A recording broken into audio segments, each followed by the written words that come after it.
She was a loyal wife. He was a trusted preacher. But when she found out what he was hiding, everything fell apart. A double life, a dark secret, a plan so cold it ended in murder. This isn't just another true crime story. This is a real-life murder mystery filled with lies, betrayal, and a deadly cover-up. In today's episode, we dive deep into the shocking case of Elise Carter, the woman who tried to leave and never made it out. If you're into true crime, twisted relationships, and dark secrets, this story is for you. Hit that like button, subscribe, and turn on the bell because this one will chill you to the bone. Now let's get into this disturbing case. Reverend Thomas Granger was a local icon in the tight-knit town of Morgan Hill, Texas. In a town where everyone knew everyone, Thomas stood apart, charismatic, articulate, and most importantly, untouchable. He led Grace Hollow Church for over 15 years. Sunday after Sunday, he preached fire and brimstone, forgiveness and faith. He had the rare ability to command a room and soothe a soul, often in the same breath. He was a husband, a father, a mentor. But what no one saw, what no one wanted to see, was the man behind the pulpit. Elise Carter Granger was the kind of woman who lit up a room without trying. In a world where appearances often deceive, Elise was the real thing, graceful, gentle, and fiercely devoted to her family. Her quiet strength anchored the Granger household, a family that, on the surface, seemed pulled straight from a wholesome Sunday morning storybook. To the members of Grace Hollow Church, Elise was more than a pastor's wife. She was a mentor to young women, the piano player during Sunday service, and the organizer of countless charity events. Her life revolved around faith, family, and community. But while she lived a life guided by truth and integrity, the man beside her was becoming a master of deception. Reverend Thomas Granger, Elise's husband of 19 years, had always appeared committed, loyal, and deeply spiritual. Their union seemed unbreakable, two souls walking a shared path of purpose. But beneath the polished sermons and polite smiles, something darker was brewing. As time passed, Elise began to notice things that didn't sit right. Subtle changes at first. Thomas became distant, his once thoughtful gestures replaced with short temper and indifference. The man who used to pray with her every night now made excuses to stay late at the church, or claimed he needed quiet time in his office, locked away for hours. It wasn't just the emotional distance, it was the growing sense that she was living with a stranger. Friends noticed the change in her too. Elise became quieter, more withdrawn. Her eyes carried an unease she couldn't explain aloud. But this wasn't just a troubled marriage. It was the start of a chilling descent into psychological suspense. Unbeknownst to Elise, she was standing at the edge of a twisted murder mystery that would soon grip their entire town. What makes a true crime case unforgettable isn't just the violence, it's the betrayal. And for Elise, the betrayal wasn't just emotional. It would become deadly. Behind closed doors, Thomas was crafting a new identity, one that would soon lead to cold-blooded murder. Elise had spent years building a life on trust. Now, every moment of it was being weaponized against her. In the coming days, she would begin to uncover the truth. And when she finally saw behind her husband's mask, it would already be too late. In the world of true crime and psychological suspense, the most terrifying villains often hide in plain sight. Elise Carter was about to find that out firsthand. What started as a gnawing suspicion soon unraveled into a full-blown betrayal, a betrayal that would shatter everything she believed about love, trust, and the man she once thought she knew. It began with a simple laundry day. While emptying her husband's suit pockets, something she'd done countless times before, Elise found a small, folded receipt from a hotel just outside of town. The date and time didn't match any church conference or speaking engagement. In fact, Thomas had told her he was at a hospital visiting a sick parishioner that night. The pit in her stomach grew heavier. Something didn't add up. At first, she tried to dismiss it. Maybe it was a clerical error, or maybe he had stopped in for a quick nap between meetings. But deep down, Elise knew. She knew something was wrong. The late nights, the vague explanations, the distant coldness, it was all pointing toward a truth she didn't want to face. She began watching him more closely. He always locked his phone now. He deleted texts. He grew more defensive, even hostile, when she asked basic questions. And then came the final confirmation. Elise followed him one night. careful not to be seen. She watched as her husband, the revered pastor of Grace Hollow Church, met a young woman in the parking lot of that very hotel. She watched as they embraced like lovers, watched as they disappeared into the building, hand in hand. That moment broke her. But Elise didn't confront him. Not yet. She didn't scream. She didn't cry. She became silent, calculating. She knew that confronting Thomas without proof wouldn't just be fruitless. It could be dangerous. Instead, she began collecting evidence. She copied files from his laptop, took photos of suspicious transactions, tracked his car's GPS. She spoke quietly to a divorce attorney and opened a separate bank account under her maiden name. What she didn't realize was that her silence, her caution, was being noticed. Thomas sensed a shift in her energy. He had always controlled the narrative in their marriage, but now Elise had turned the script. And in true psychological suspense fashion, this shift didn't lead to redemption. It sparked something sinister. Because Thomas Granger wasn't just afraid of losing his wife. He was terrified of losing his reputation, his influence, and the carefully cultivated persona he had spent years constructing. And if Elise was going to take that away from him, he would make sure she never got the chance. Every gripping murder mystery has a moment, the pivot point where the victim unknowingly crosses the threshold into danger. For Elise Carter, that moment was the night she decided to leave Reverend Thomas Granger. After weeks of silent observation and careful evidence gathering, Elise had finally seen enough. Her husband wasn't just having an affair, he was living a double life, one built on betrayal, control, and a disturbing hunger for power. The man who had once stood beside her at the altar promising faithfulness and protection had become a stranger. But Elise was no longer afraid. She was focused, and she had a plan. Step 1. Legal protection. Elise met in secret with a divorce attorney named Rachel Morales, who specialized in high-risk separations involving manipulative spouses. Elise brought documentation, bank statements that showed hidden withdrawals, emails suggesting the misuse of church funds, and even screenshots of Thomas's conversations with multiple women. Rachel was alarmed but impressed. "You've done everything right," she told Elise. "But be careful. Men like your husband don't lose quietly." Step 2. Financial independence. Elise opened a new bank account under her maiden name and began discreetly transferring small amounts of money. She stashed a go bag in the trunk of her car, clothes, important documents, a burner phone, and a flash drive loaded with all her evidence. Step 3. Protect the children. Elise planned to leave when Madeline and Jacob were away at a weekend church retreat. That would give her time to contact authorities, file for emergency custody, and secure a temporary restraining order before Thomas even realized she was gone. But in the world of psychological suspense, timing is everything. And Thomas had started to suspect that Elise knew more than she let on. She caught him checking her phone one night while she slept. Another time, she returned home to find her laptop slightly moved, just enough to raise alarms. He had grown quieter, more calculating. Still, Elise pressed forward. Her escape was days away. And then, on a rainy Thursday evening, she decided to confront him just once, before cutting ties completely. They sat in the living room, the storm outside echoing the tension in the air. She slid a manila envelope across the table, filled with evidence she had gathered. "I know, Thomas," she said, her voice calm but cold, "and I'm done." He didn't speak right away, just stared at the folder, unmoving. Then came the whisper, "You don't know what you've done." Elise stood, heart racing. "I know exactly what I'm doing. I'm saving myself."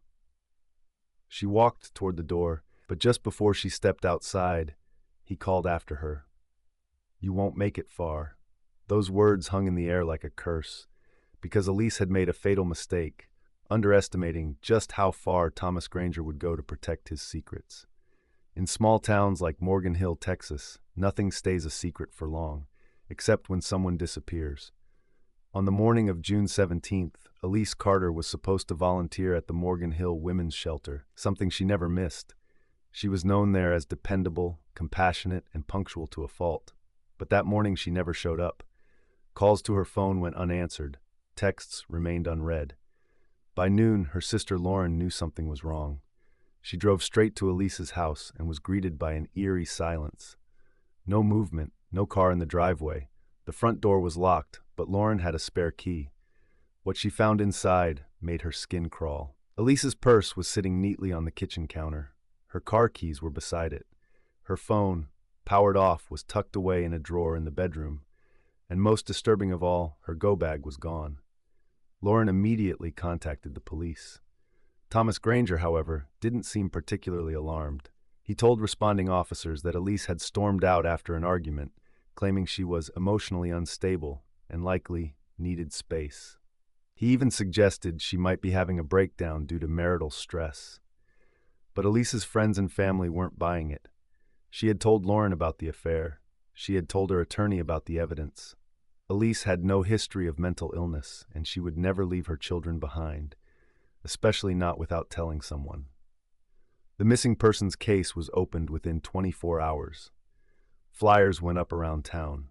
The congregation of Grace Hollow Church held a vigil, lighting candles and praying for Elise's safe return, many of them unaware that the very man leading the prayer had already been under quiet suspicion. Investigators quickly turned their attention to Thomas. His alibi for the night of Elise's disappearance was vague.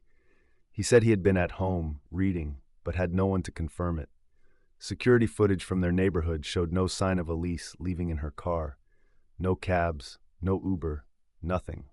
Search dogs were brought in. The woods surrounding Morgan Hill were combed. Nearby lakes were dragged, but for days there was no trace of Elise. Meanwhile, whispers began to spread, first quietly, then louder. Some townspeople claimed Thomas had been acting off in his sermons. Others remembered cryptic things he'd said about betrayal and punishment. A former church assistant came forward, saying Thomas had once told her, "There's no sin worse than destroying a man's legacy." The true crime community online caught wind of the case. Reddit threads buzzed with speculation. Podcasts picked up the story, and hashtags like "Where is Elise" began trending locally. Still, Thomas stood behind his pulpit, holding services, praying publicly, and insisting that he wanted nothing more than for Elise to come home. But behind closed doors, investigators were uncovering a very different story, one where the lines between husband, manipulator, and possible murderer began to blur. Every murder mystery has its turning point, the moment when the lies start to unravel and the truth begins to claw its way to the surface. For investigators in the case of Elise Carter's disappearance, that moment came exactly 12 days after she vanished. Detectives had been quietly collecting pieces of the puzzle, and several troubling patterns had emerged. Financial records revealed Thomas Granger had been siphoning money from the church's outreach fund, tens of thousands of dollars unaccounted for. The woman Elise had seen him with? Not just a mistress. She was a former church intern, barely 23, who had abruptly moved away 3 months earlier. No forwarding address, no explanations. Then came the hardware store receipt. One of the detectives, sifting through Thomas's credit card statements, noticed a charge from a rural supply store an hour outside Morgan Hill. The items purchased: duct tape, industrial-strength plastic sheeting, rope, and cleaning agents. Thomas claimed they were supplies for an upcoming youth renovation project in the church basement. But when detectives visited Grace Hollow Church, they found no evidence of any renovation, no plans filed, no construction underway, just a cold, quiet building with polished pews and a locked utility door in the basement no one seemed to have the key for, except Thomas. With a signed warrant in hand, police forced the door open. What they found chilled even the most seasoned officers. A concealed room outfitted with a drain in the floor, bleach-stained walls, gloves, and plastic bins. And on one of the walls, splatters invisible to the naked eye lit up under luminol. Blood. DNA tests confirmed it belonged to Elise Carter. This wasn't just a disappearance anymore. This was a crime scene. The revelation sent shockwaves through Morgan Hill. Members of the congregation, once blindly loyal, were left stunned. Some refused to believe it. Others demanded answers. The once revered Reverend Granger was now at the center of a full-blown murder investigation. Yet Thomas maintained his innocence, even as the evidence stacked higher. No body had been found, he insisted. Elise could still be alive. Maybe someone else framed him. But detectives weren't buying it. The motive was clear. Elise had discovered the affairs, the fraud, the secrets. She was preparing to leave, to expose everything. Thomas had too much to lose. and in his twisted mind, erasing Elise meant preserving the perfect image he had spent years constructing. But even the most cunning killers make mistakes, and Thomas Granger was about to make his last one. The break in the case came from a place no one expected, a sleepy nature reserve nearly 80 miles outside Morgan Hill. A park groundskeeper named Dale Turner was walking a maintenance trail when he noticed something odd, a disturbed patch of earth surrounded by scattered pieces of black plastic. At first, he thought it was a buried animal, but the moment he tugged at the corner of the tarp, the overwhelming smell told him otherwise. Police were called immediately. Buried just beneath the surface, wrapped in plastic sheeting and bound in rope, was the decomposing body of a woman. Her fingernails were broken, her hands bruised. The autopsy would later confirm she had fought back. She had been strangled. Dental records confirmed what investigators feared most. It was Elise Carter. The small town that had been holding its breath for 2 weeks was now gasping for air. The murder mystery that had captivated Morgan Hill had become something darker, colder. A betrayal not just of a marriage, but of a community's trust, a sacred role, and the core values Thomas had claimed to live by. Police arrested Thomas Granger within the hour. He didn't run, he didn't cry, he barely blinked. Charged with first-degree murder, obstruction of justice, and abuse of a corpse, Thomas was booked into county jail as news cameras rolled and members of his former congregation looked on in stunned disbelief. The trial that followed was one of the most closely followed in Texas that year. Prosecutors painted a chilling picture, a narcissistic man, obsessed with control, who couldn't bear the thought of being exposed. Elise, they said, was silenced, not out of rage, but out of cold, calculated fear that she would destroy everything he'd built. Witnesses testified about Thomas's manipulation, his gaslighting, and his financial fraud. The young intern he had seduced, who testified anonymously, spoke of emotional abuse and coercion. But the most powerful testimony came from Elise's sister, Lauren, who held up the manila envelope Elise had used to confront Thomas. She wanted to walk away with dignity, Lauren told the courtroom. He made sure she couldn't walk away at all. The jury deliberated for just under 4 hours. Thomas Granger was found guilty on all counts. He was sentenced to life in prison without the possibility of parole. Elise Carter's funeral was held in a quiet meadow just outside the chaos of Morgan Hill, a place she had always said made her feel at peace. Hundreds showed up. Former students, community members, friends, and strangers who had followed her case. They remembered a woman of warmth, patience, and resilience. A mother who lived for her children, a wife who fought for the truth, even when it cost her everything. Her children, Madeline and Jacob, now live with Elise's sister, away from the town that once worshipped their father. With therapy and time, they're healing, but scars remain. They loved their mother deeply, and they now know exactly what their father truly was. Grace Hollow Church never reopened. Its building was sold. The funds were donated to domestic violence programs and advocacy groups under Elise's name. What had once been a place of false worship was now a symbol of accountability and rebirth. The case continues to be studied in criminal psychology circles, a textbook example of how power, perception, and religious authority can be weaponized. Podcasts, documentaries, and books have since covered the story, all highlighting one tragic truth. Sometimes the most dangerous people are the ones we're taught to trust. In the world of true crime, Elise Carter's case is unforgettable, not because it was the most gruesome, but because it was personal. It happened in a place where everyone thought they were safe, in a home where love was supposed to live, at the hands of a man who preached salvation and delivered death. To this day, Thomas Granger remains silent behind bars. No apology, no confession, only silence. But Elise's voice didn't die with her. Through her story, her legacy lives on, as a warning, as a lesson, and as a reminder that sometimes the mask slips. And when it does, what's underneath is far more terrifying than anyone ever imagined. And then they found the first real break in the case.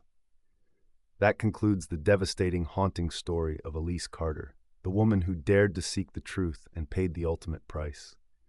If this story moved you, share it. Spread awareness, and remember, true crime isn't just about darkness. It's about shining a light. What do you think about this case? Let us know in the comments. Like this video, subscribe to Shocking True Crime Files, and as always, stay safe, stay curious, and never stop asking questions.